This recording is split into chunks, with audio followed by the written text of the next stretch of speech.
Mas Oji Channel dengan berbagi motivasi dan inspirasi. MOC, MOC.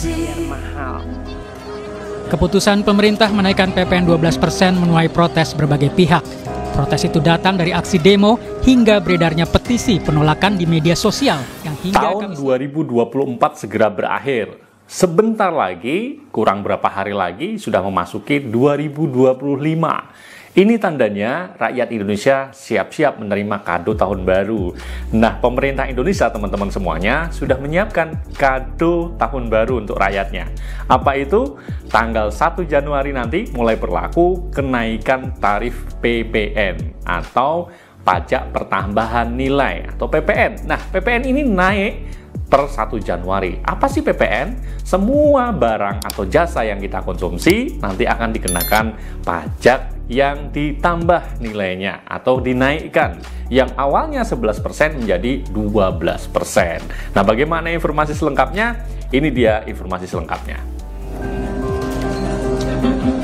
Pemerintah resmi mengumumkan kenaikan tarif pajak pertambahan nilai PPN menjadi 12% dan mulai berlaku pada 1 Januari 2025.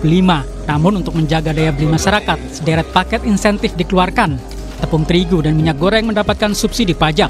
Sementara barang kebutuhan pokok seperti beras, susu, dan jasa penting seperti pendidikan serta kesehatan tetap bebas PPN. Tarif PPN tahun depan akan naik sebesar 12% per 1 Januari. Namun, barang-barang yang dibutuhkan oleh masyarakat, ini PPN-nya diberikan fasilitas atau 0%.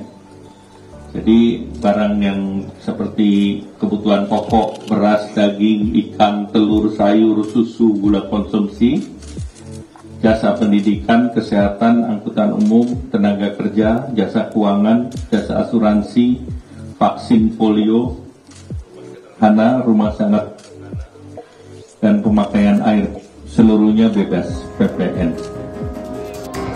Sementara Menteri Keuangan Sri Mulyani Indrawati menyebut kenaikan PPN 12% akan dikenakan bagi barang dan jasa yang dikategorikan mewah, seperti jasa pendidikan internasional, layanan rumah sakit kelas VIP, hingga makanan impor dengan harga premium.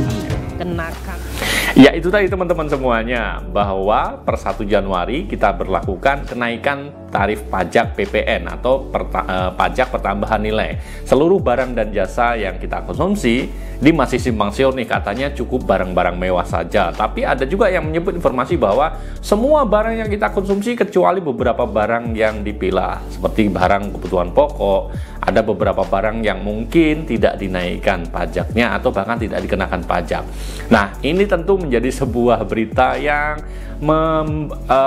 menjadikan respon beragam di masyarakat. Dalam beberapa hari ada banyak sekali demonstrasi unjuk rasa yang disampaikan kenapa pemerintah begitu terburu-buru sejak era Pak Prabowo ini ya menjadi presiden. Banyak sekali kejutan-kejutan, mulai dari pajak kendaraan yang dinaikkan. Jadi kemarin sempat heboh dan mulainya nanti juga berlaku di Januari. Pajak kenaikan untuk BPKB atau nomor kendaraan.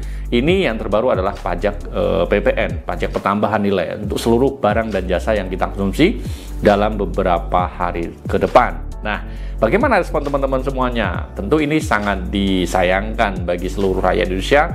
Otomatis dengan adanya kenaikan pajak dari yang awalnya 11% menjadi 12% ini akan cukup berpengaruh kondisi-kondisi perekonomian kita, khususnya dalam kondisi perekonomian di masyarakat menengah ke bawah yang semakin lesu pastinya. Tapi mungkin ada penyebab, ada alasan yang pemerintah punya dasar kuat supaya ada kenaikan-kenaikan untuk pajak ini. Nah, apa itu? Banyak mungkin alasan untuk bisa menopang dari pendapatan negara dan sebagainya. Nah, teman-teman semuanya, kita sikapi saja dengan hal positif. Kalaupun ada unjuk rasa, ada demo, ada protes, ya dilakukan saja dengan santun. Mudah-mudahan Pak Prabowo ini terketuk hatinya. Mudah-mudahan Pak Prabowo terketuk hatinya kemudian nanti betul-betul mengkaji ulang adanya kenaikan pajak PPN ini yang menjadi 12% sekarang ya. Yang awalnya 10%, kemudian dinaikkan 11%, jadi 12%. Dan perlu diingat bahwa kenaikan ini sebenarnya usulannya sudah lama. Sejak sebelum Pak Prabowo menjadi presiden, ini sudah disahkan dan tinggal ditentukan saja atau tinggal diberlakukan saja di eranya Pak Prabowo. Mungkin itu yang bisa kita sampaikan teman-teman semuanya. Terima kasih, tetap semangat, tetap jaga kesehatan. Saya undur diri, sampai ketemu di lain kesempatan. Assalamualaikum warahmatullahi wabarakatuh. Mas Oji Channel, dengan berbagi motivasi.